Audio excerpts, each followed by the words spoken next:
இந்த காலத்துல பார்த்தோம்னா குழந்தையின்மை அப்படிங்கிறது ரொம்ப அதிகரித்து கொண்டே வருகிறது.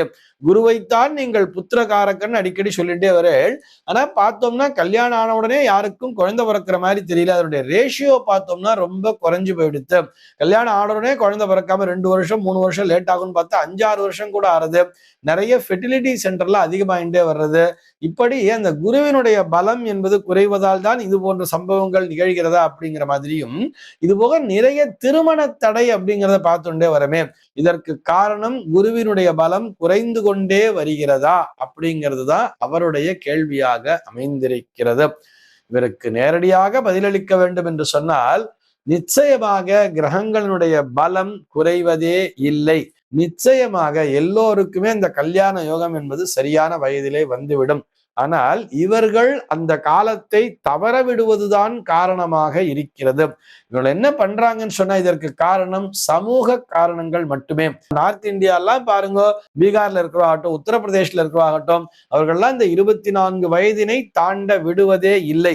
இன்றளவிற்கும் அவர்கள் அதனை தொடர்ந்து கடைபிடித்துக் கொண்டிருக்கிறார்கள்.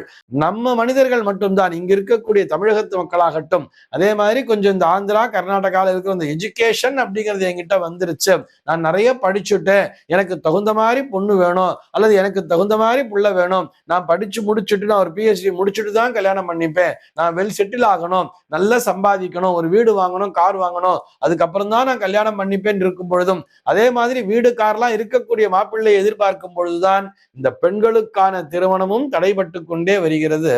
ஆண்களுக்கும் பெண் என்பது கிடைக்காமல் தடைபட்டு கொண்டே செல்கிறது. இப்படி பரஸ்பரம் ஒருத்தரோட ஒருத்தர் கண்டிஷன் போட்டு இருக்கிறதுனால இது மட்டும்தானே தவிர நிச்சயமாக கிரகநிலை என்பது அதற்கான காரணம் அல்ல.